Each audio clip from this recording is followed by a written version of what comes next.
Hello and welcome again to another of our Wednesday outings. And this week we've gone to Smithills Hall at Bolton. And last week we was at Gawthorpe Hall at Padiham. It's listed as near Burnley, but I always think it should be Padiham because that's where it is. Anyway, we've already done a video at Gawthorpe Hall, so I was talking to one of the volunteers staff there, and they said, "Have you been to this place?" And we said, "No, we hadn't, and it's only just round the corner from where we live virtually." And she said, "Oh, you must go, it's a nice building, plenty to see, and it's larger than Gawthorpe Hall." So I said, "Right, well, have a go," and here we are.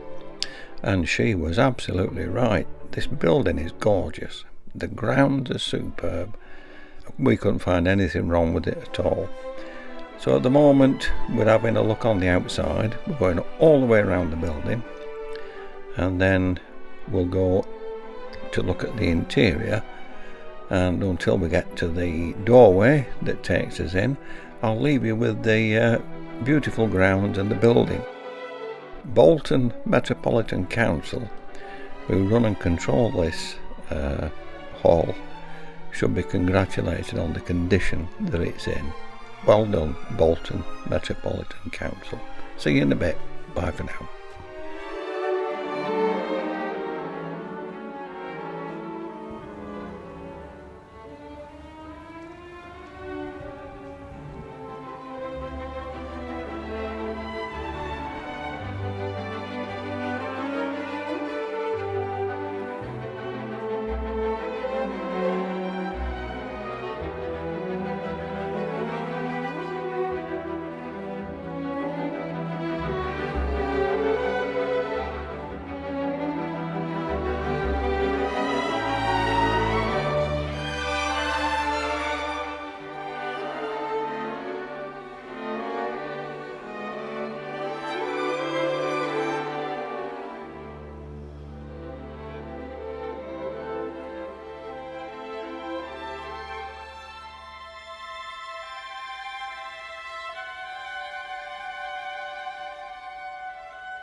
Well, I hope you was impressed as what we were. It's absolutely fantastic. The walks in the woods, and it's got the lot. And here on the window sill here is a metal, well, it's a window opener catcher, and they had these at Gawthorpe Hall, and they open the windows and they catch in those slots. What a good idea.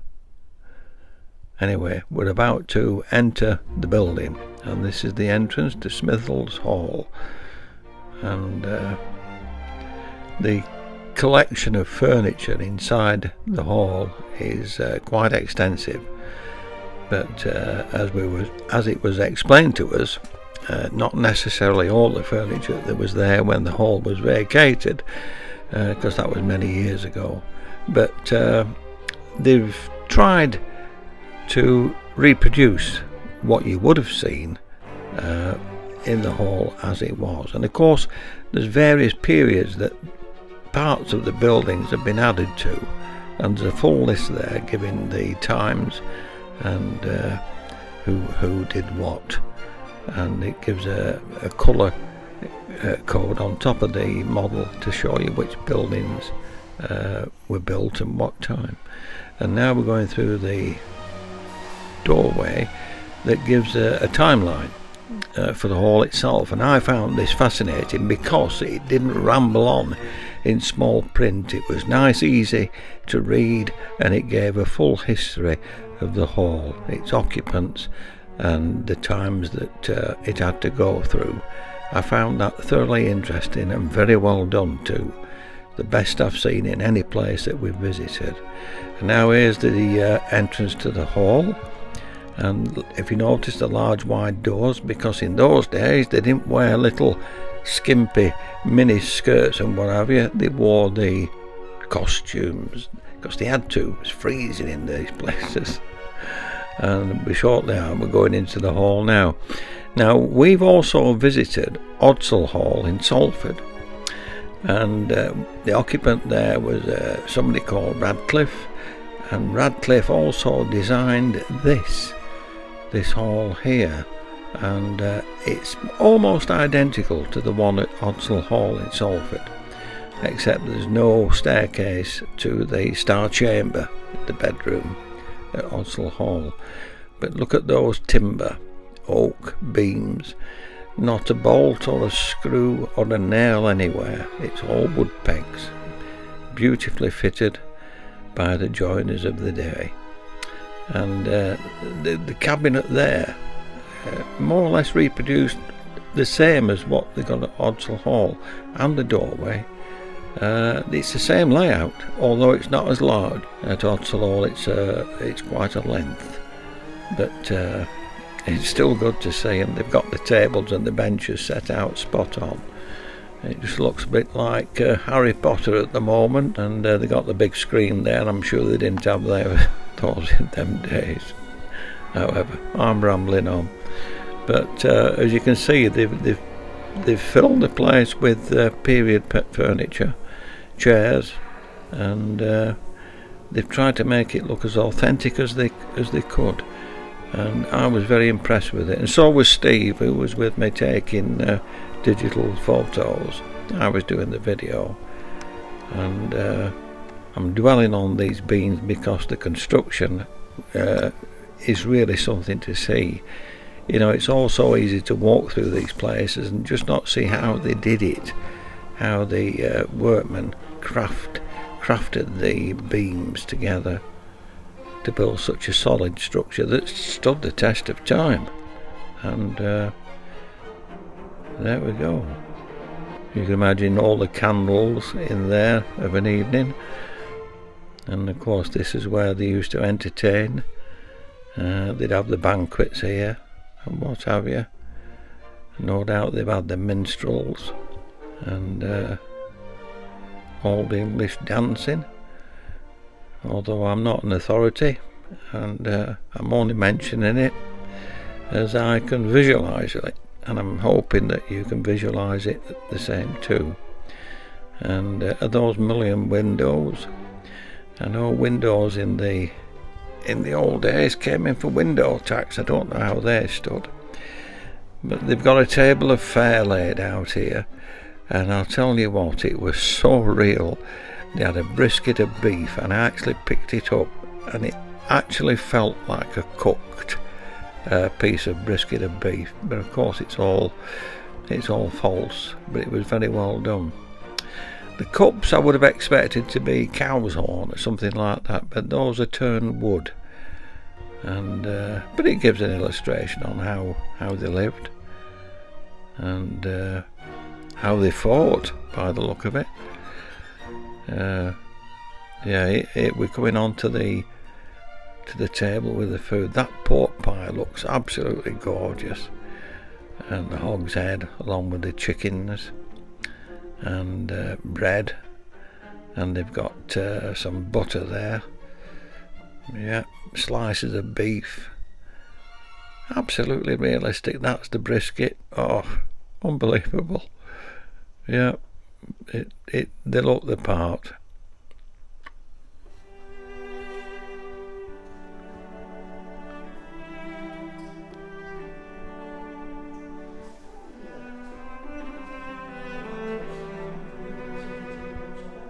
The only thing missing there is an apple in its mouth. Look at that gorgeous woodwork there. The style. Incredible. Absolutely incredible. Craftsmen of those long ago days. And now we're going further into the rooms. Again, the furniture as for the period. And the door, look at the gap at the bottom there. They must have been drafty old places, these, especially in winter. No central heating, of course. That was rather a steep staircase. I don't think that must have been original, but you got to see the upstairs, and it was quite something. Furniture. Anyway, have a look round. That's what we did. And if you visit, the volunteers are quite happy to give you the tour, and they'll explain everything to you.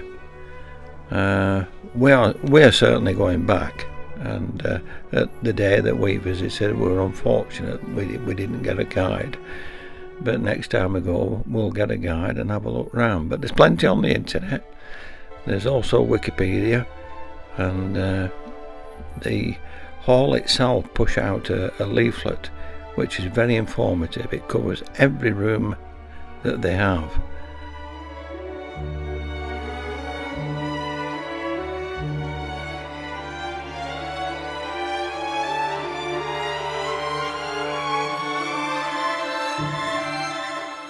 There. Oh, by the way, it's supposed to be haunted, but we didn't see anything, and all the equipment worked.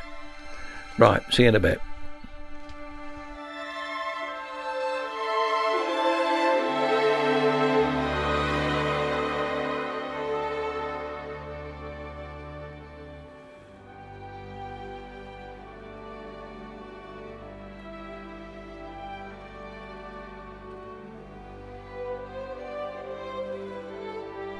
Don't forget, you can obtain a full guide of the hall when you come in at reception, and it's free. And what a beautifully carved table this is. It's exquisitely done and so intricate too. It's a pleasure just to see it, and if you visit, I think it's a must to have a look at.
And from here we'll be shortly going to the chapel. But before we get there, this is the horrendous tale of one George Marsh, who was a preacher in Bolton, and he was sentenced to be burnt at the stake for refusing to change his religion from Protestant to Catholic. And he stamped his foot apparently on that flag, and it's left a mark which is still there to be seen today. And this is the little short passage that leads to the chapel.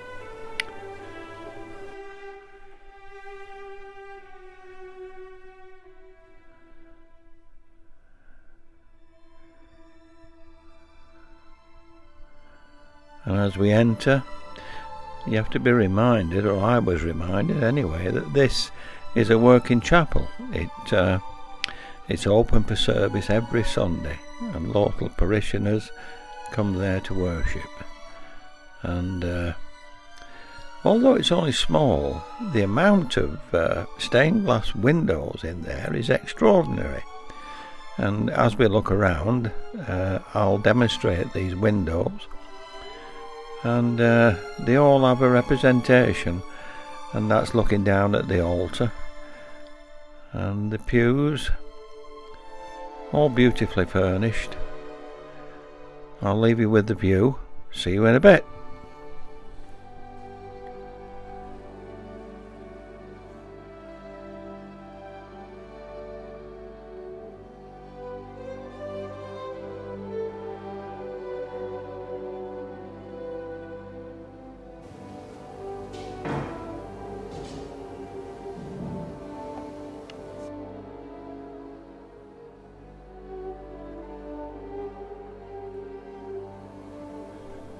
Like I said, these stained glass windows are really something to be seen, and to explore them individually, it takes time. We just simply didn't have time. There's that much to look at.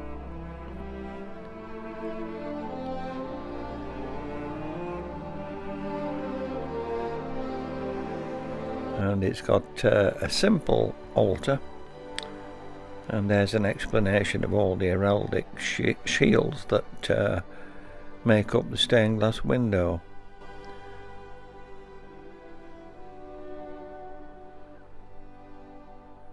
And one of those shields is from Bolton Council.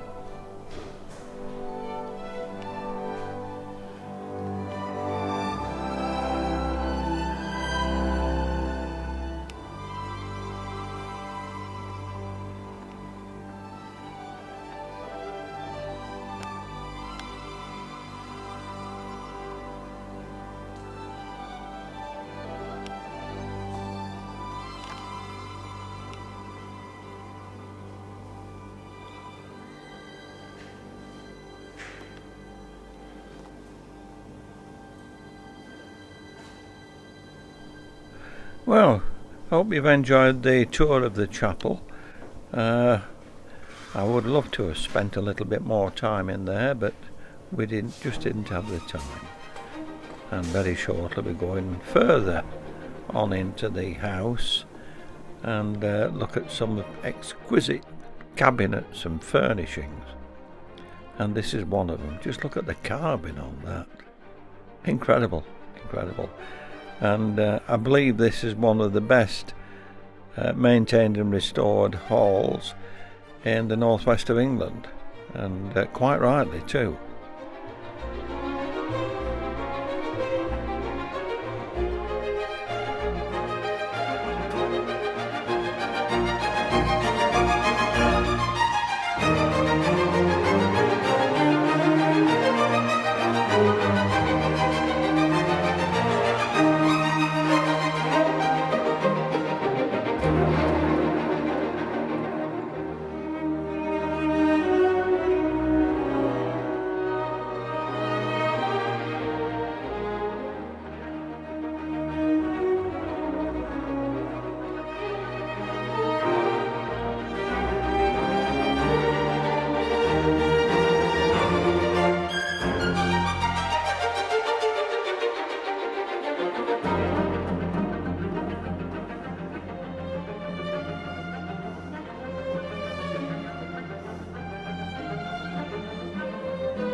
A beautifully set out library and a gorgeous room, plenty to look at, plenty to see, and hope you enjoyed our little visit to Smithills Hall at Bolton.